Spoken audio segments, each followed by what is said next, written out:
Hello everyone, welcome to the Redmen TV. Yes, it's the match preview show. It's Liverpool versus Fulham in the first leg of the Carabao Cup semi-final. At time recording takes place tomorrow evening. I'm Ste Dan, joined just by Dan Club for this one. Yeah, a little bit of a change up to the match preview show. Some say it's because we forgot to schedule it in and only done it last minute. Others say it's because we've had a very busy day and the studios need the setting up. You can decide yourselves which of those you think it was and is. The most important thing is, Dan, we're able to chat about the game. Unfortunately, this comes on the back and it's the first chance really we've had to chat about the news that dropped about Trent Alexander-Arnold's injury. It was revealed moments literally before Pep Lijnders' press conference by Paul Joyce that Trent has suffered a knee injury. Pep then clarified he's a small tear in the ligament and he's out for 3 weeks, so he's another one we can rule out of the team tomorrow. On the good news, Virgil van Dijk's back and fit and healthy again after his illness, so it's like the revolving door continues. But it does go to show, because there are the naysayers out there, and there are some people, and they are who they are, who would just forego the cups. And listen, it's a perfectly logical, understandable explanation for some people, or stands to have. We'll go, here's what happens when you play your best team in a cup game. You know, one of your best players is now injured. Having said that, I think we're all assuming Jürgen is not going to take one blind bit of notice and he's going to pick a very strong team tomorrow night. And rightfully so as well. Not only is this now a cup semi-final, but also, whilst I get that argument, like that could happen in any game at any moment, in training, whatever, like, you know what I mean? That what's happened to Trent there is unfortunately just one of those things, this type of like, it's the downside of the job, essentially, as a footballer. You're going to pick up injuries. Now, some pick up injuries more regularly than others, and I get there's ways to limit the risks and stuff like that, and obviously not playing would be one of them, but there was no way that Jurgen Klopp was going to take a Liverpool side to the Emirates and just basically roll over and get our bellies tickled by him. He was going to go strong, and obviously we were all overjoyed, weren't we, for 48 hours after beating Arsenal in their own backyard, and now everyone's like, well, this is what happened. It doesn't work like that. Football isn't quite as cyclical as that. So, yeah, it's a huge blow. Trent's been absolutely pivotal in recent weeks. He's been potentially in the form of his life, I'm reticent to say. Certainly in this new role, in this new evolution of him, he's been absolutely outstanding, and he is so important to what we do, and it's a big blow. But you're right, it's one of those things, unfortunately, and having Virgil back softens that blow a little bit, but Liverpool are going to have to find a way. What it has done is it hasn't come at the worst possible time, because 3 weeks with this schedule is potentially 3, possibly 4 games, whereas a month ago you're looking at 6, 7, 8 games, you know what I mean? So it's not the end of the world, but it is also not great. Yeah, it's not ideal, and we'll talk about now. Then might as well chat straight on it. Then we'll how are Liverpool going to respond to this in terms of team selection? Liam here says Gomez can play the next 2 games. You can have Beck and Bradley taking a game each. Obviously we play Fulham, and then there is the winter break until the Bournemouth game. Now Pep Lijnders said 3 weeks for Trent, maybe. That takes you right to the border of that Chelsea game in the league, so he's definitely going to miss that. There's a school of thought that just says it's Conor Bradley's time to shine, really. Conor Bradley plays against Fulham, he plays against Bournemouth, and he probably plays the Fulham second leg, and then we'll see where we're at fitness-wise come the Chelsea game as well. There's no chance of Robertson or Timmercast being back as well, because he said they're not even going to train until near the end of the month. But yeah, is it a case as tomorrow night then it's just Conor Bradley right back, because the option is of course Owen Beck left back, but it feels like Bradley's probably ahead in that particular race? I would have thought so, given the fact that obviously Conor Bradley's been around all season, in and around the first team. He's played some Europa League minutes. His cameo off the bench at Arsenal was particularly impressive, I thought, to be honest. So it does feel like Conor Bradley will come in just to be the right back, and also during pre-season especially, he was doing the inverted stuff as well, so we don't need to change the system too much. He's not going to do it anywhere near as well or as often as Trent, you would imagine, but he can do that, so it's not a whole change for Liverpool. But yeah, I think Conor Bradley probably is deserving of this chance, and he might have had more had things gone differently. Had the draw for the FA Cup been differently, he could have featured a home in a different type of game potentially as well. But yeah, I think a lot of this hinges really on Joe Gomez. He has suddenly he was important anyway, but his importance has gone up 2 or 3 notches over the next few weeks, because can he get through being a left back and a right back in all these cup games, because you're probably going to need him to fill in at one or the other every single game, essentially. Yeah, and it is worth clarifying, I didn't even mention the Norwich or Bristol City game is going to be in the weekend in there as well, so there's a lot of games to be played. Given the fact that Conor Bradley's had the injury though, it just feels like, and again, we'll see how he is, and Liverpool will obviously look after him in terms of what he can and can't do, but it might be, he hasn't had that many minutes, so his body can withstand the pressures of it, and he's shown he can play he can play regularly football. He did it at Bolton. Again, the level's different, but he did it at Bolton where he was playing every game. He's brilliant as well. And he had a good loan. So yeah, I imagine that's the case. Van Dijk being back fit is a bonus, because what it will allow, of course, is one of Konate or Quanta not to play. What do you expect Van Dijk to play? And if so, is it probably... I'm guessing Konate is the one who maybe drops out, given the fact that they have been very careful with him. Quanta hasn't played as much as him as well. Liverpool put Quanta on the graphic that he put out for this, which maybe is half a clue as well. But if Virgil is ready, and by all accounts Pep Lijnders says he is, do you think he plays, and if so, for who? I would imagine so, and I would imagine he does come in for Konate. It feels like Quanta will play the majority of these cup games again, because that's where he's got the bulk of his footy, and this is a good sort of learning ground for him. He's done it really well so far. He continues to impress. My one sort of nagging doubt in that is that Jurgen Klopp has been reticent to go really young at the back, and now, of course, he might have to in one of the full-back positions at least. So can he afford to do, if it is Conor Bradley, can he afford to do a right side of Bradley and Quanta? Potentially not. Maybe Konate therefore has to come in. It's a difficult, really difficult one. That might change his opinion a little bit, depending on what he has to do, because you could go potentially like a Gomez Quanta left side like he did at Arsenal, which means you go Konate Bradley to sort of divvy out the experience a little bit. That's the only thing. But all things being normal, I would be Konate out, because you've got to look after him. It's as simple as that. And I'd be Quanta in for this one. That's the only other option, where if you do consider Owen Beck, is that maybe you put Beck next to Van Dijk. Yeah. And say Gomez, and Gomez goes over to right back. But I think I'm broadly in agreement with you. Midfield, the fact that all three of them went off in the other day, that started, you're probably going same again. So you're probably going McAllister, Jones, Elliott. There's a Gravenberch shout. Yeah. The Gakpo thing is interesting. He was the one who obviously moved further forward. I was talking Elliott, Jones, McAllister. I think Gravenberch for Jones. Really? I'd be shocked. I do. I think Liverpool, essentially, we had a 13-man senior squad at the Emirates the other day. The 11 that started the game, and then obviously Jota and Gravenberch, wasn't it? I think Jota and Gravenberch come into the starting 11 for this one. So I'd be Gravenberch for Jones. I think we've just got to look after Curtis Jones as well, because he's another one historically who has picked up injuries along the way. He's been over-footy, that's done him in at times as well. So I think we've got to be really careful with Curtis Jones. So I would be bringing Gravenberch in for this one. I'd be dropping Harvey Elliott back into the midfield, absolutely. And McAllister's a no-brainer to start in the 6, yeah. Yeah, I'm surprised you said that. I thought the fact that Jones and Elliott went off makes them almost bankers. But yeah, Gravenberch hasn't played a lot of footy, has he, recently at all? He probably needs the minutes as well, rhythm-wise. And I get there's an 11-day break after this game, of course. But yeah, I would be Gravenberch in for this one. Okay, fair enough. And then got to pick a forward line. Then the logic dictates that Núñez, Diaz on either flank, beside the Gakpo or a Jota. Yeah. Is Diaz now? Do you think? Again, we've only seen 45 minutes, and we'll never know what the plans were for Liverpool's right-hand side and how fluid you can be. Elliott started there, it quickly got changed to half-time, and Diaz went out there and was a bit more impactful. And I think Elliott was better playing midfield and right wing as well. But how do you see him going on that right-hand side then? Do you think it's going to be Diaz? Yes, I do, based on that 45 minutes, which is such a simple thing to say, of course. But yeah, I probably do. I definitely Jota starts tomorrow night, I'm absolutely certain. I was surprised he didn't start the other day at Arsenal, to be dead honest. But yeah, I think Núñez from the left, Jota central, and Luis Diaz. It's not something we've seen Diaz do loads of. I thought he did it well the other night. I think the way the balance of the game went suited him, because it was that outlet down the right-hand side, much like Núñez was from the left. We didn't have an outball in the first half, and they provided that for us. So I think that worked. I think we'll need to see a bit more from him out there, to be honest with you. I think sort of his close control and what he can do with that triangle, because that right-hand side for Liverpool is often so effective. It's going to look very different for this game, obviously, with no Trent. But yeah, I think Diaz needs another big performance, because if he's going to nail down a spot out there, he's got to play well. Prior to this, I was probably thinking Jota's going to be the guy, but I just think you need to get Jota central at the minute, to be honest with you. He just looks absolutely lethal every time he's on the footy pitch, and the more you get him between the width of the post, the better. Yeah, Liam writes here in the chat as well, Diaz on the right, Elliott right centre mid. It's interesting because it's worth bearing in mind Conor Bradley's probably going to be behind this, whoever this is. So if you're Fulham, you're looking at that left-hand side thinking that's where you're left, which is probably Willian. You'd imagine it's going to be Willian. So that whoever is in front of young Conor Bradley, if it isn't need him who plays on the left, they're going to have to go and do a job there. They're going to have to get back, because that is going to be Fulham's attacking option. You think they're going to try and target him? Why wouldn't he go and have a go? Now Conor Bradley dealt well for 15 minutes with Gabriel Martinelli, of course he did.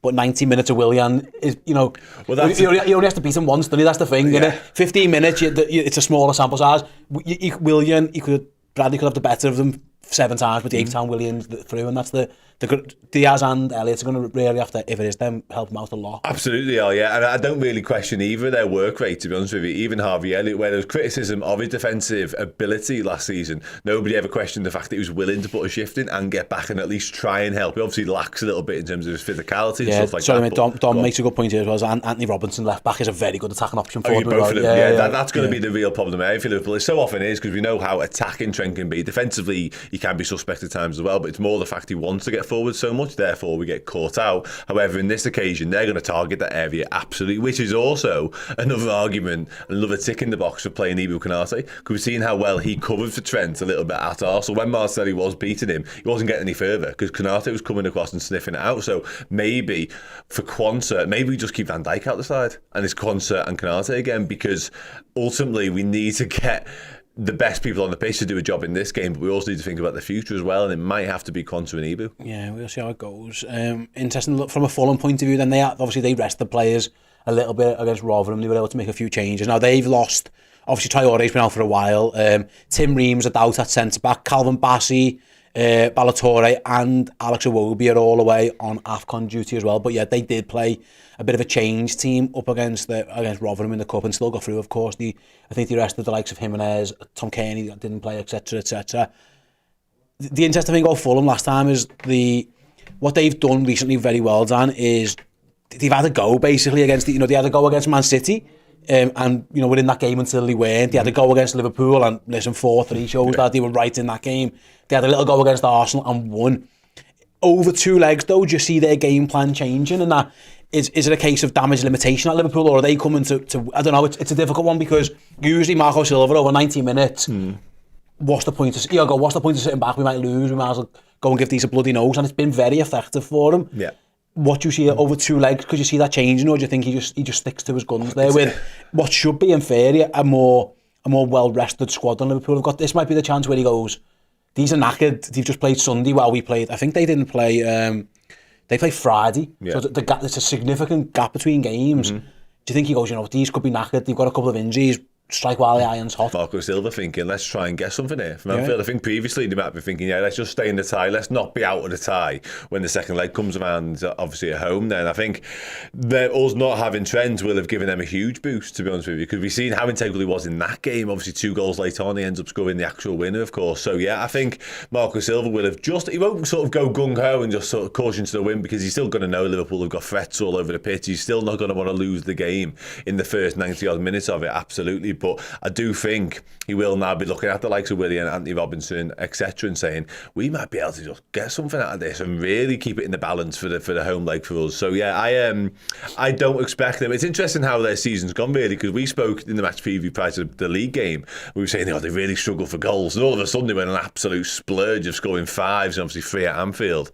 And all of a sudden now it looks like a slightly different proposition without Trent and stuff. So yeah, I imagine they won't be, like I say, they won't be cautions to the wind, but there's no doubt about it. If away goals were a thing, they'd be looking to nick one in this game, definitely. Yeah, I suppose. Well, as I mentioned, they've just got Ralph Jimenez back to a little bit of form. It took him a while to get himself on the scoring, but he obviously scores against Arsenal. He's been in decent nick recently. Although before that Arsenal game, Fulham were up and down. They have been quite inconsistent. They lost at home to Burnley. They got battered pretty much away at Bournemouth. So they have been up and down, but they've shown in the big games, really. Newcastle was harsh because they were down to 10 very early on. That was Jimenez, wasn't it? Yeah, Jimenez, that's what I'm saying. He got himself suspended. But for the most part, they've had to go at the so-called bigger teams. They've really gone for them. It'll be interesting over 2 legs how they decide to go for it.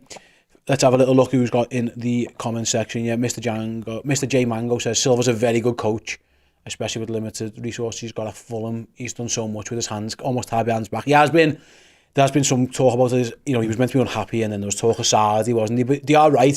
They've got to a semi-final. They've beaten some decent teams on the way, of course, and Everton. They sold his goal scorer last season. They got rid of his goal. The key player. They nearly sold Palini on him as well. The last day, wasn't it? They only just managed to keep hold of him. So absolutely spot on with the comment. Their route to this stage, obviously, it hasn't been treacherous. Well, they beat Tottenham, which is always never easy on penalties. Of course, they beat Everton on penalties. They had Norwich and Ipswich. They knocked out both of those teams as well. So they're here on merit. But if you look at they did keep Everton to penalties. They went to penalties with Tottenham. Now, I don't know. Obviously, those are more a changed Spurs side, but it was pretty much Everton's full team, to be honest with you, on that day as well. Can you learn too much from their approaches in either of those games? Because I watched that Everton game and it felt like once Fulham had scored, Everton really came into the game, and Fulham always got caught between two stalls. It is something to think about over two legs for Silva, isn't it?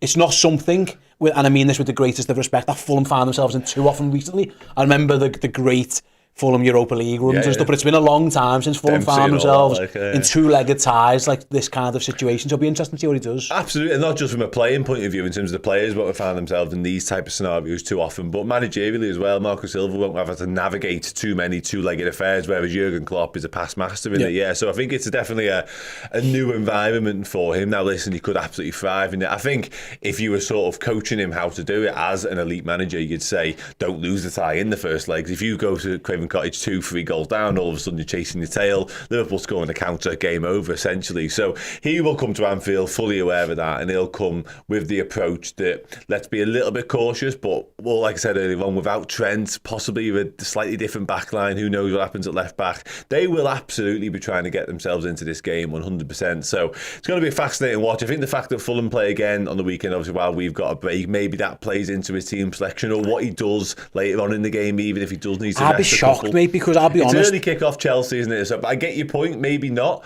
But if he is doubting anybody's fitness and he needs him to go again the weekend, who knows? Whereas Liverpool don't have that problem. I think you go the other way if you're him. I think you put all your eggs in this basket. And listen, a league game against Chelsea, I know it's a rivalry, and I know the Fulham-Chelsea thing is a rivalry, but also Fulham aren't going to get relegated, and they're not really in position to make a massive push.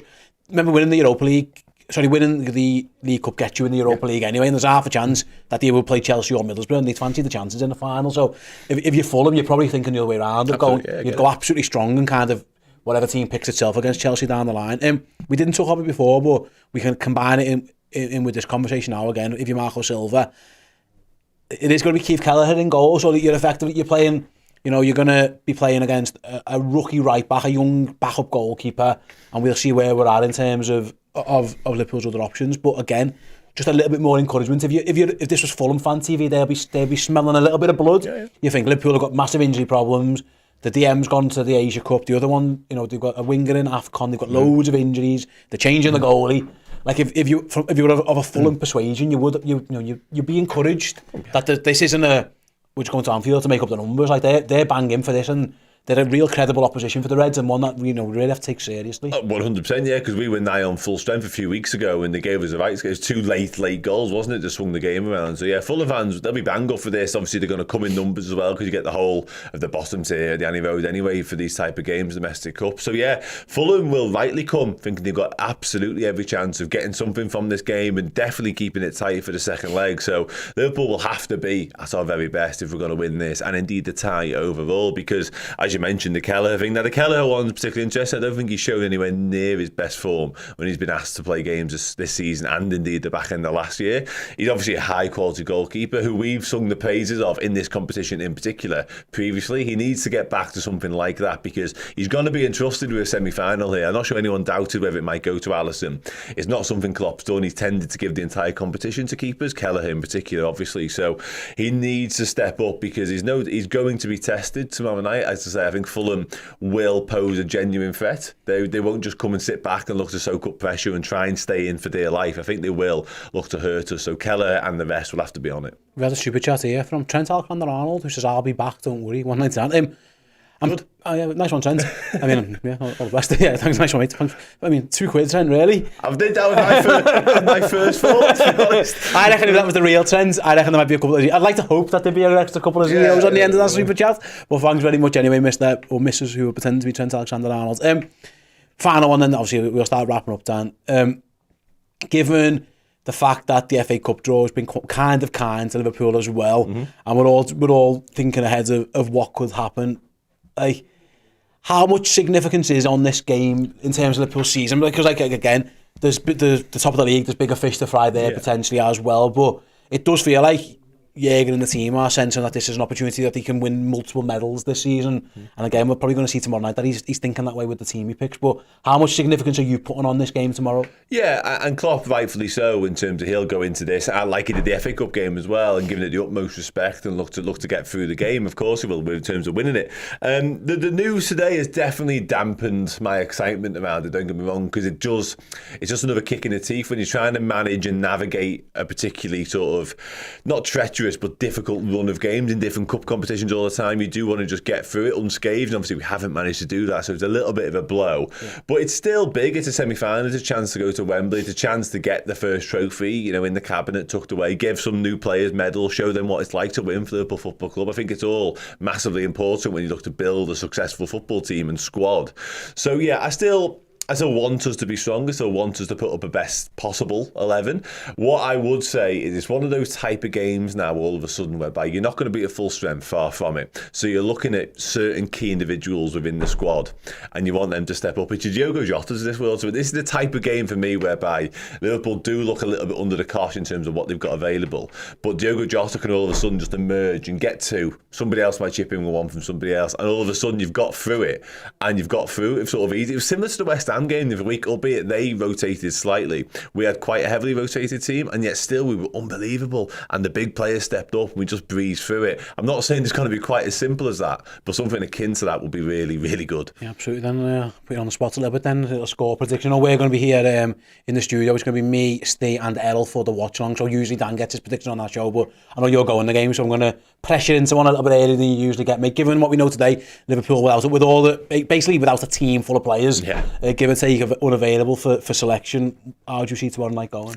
I still back us to get the job done, and by a 2-goal margin. I'm going to say Old Faithful 3-1 comes back for the Reds. Nice, okay, fair enough. I might keep my powder dry till tomorrow. I'm thinking 2-1 or something like that. I think it's going to go to the cottage with the game in the balance, but it'll depend on a lot of things, our approach, their approach, etc. Like I said there, guys, do come and join us for the watch on. If you're not going to be down at Anfield, we'll be live about an hour and 15 minutes, maybe an hour and a half before kick-off with the team news reaction on the Uncensored Match build-up, and then about 15 minutes before kick-off with the watch along. So yeah, TV commentary over the last month in general has been pretty crap. Put it on your TV screens, press mute, sync up with us, and we'll commentate the game for you. And at least we're honest when we say we're biased, and we won't say that someone diving is clever and then that someone else to fall on the floor is cheating. We'll call it completely biased as it is from a Liverpool persuasion. So yeah, thanks very much for joining us for this episode of the match preview. Yeah, come and join us for the watch along for Liverpool versus Fulham on Wednesday evening. See you in a bit.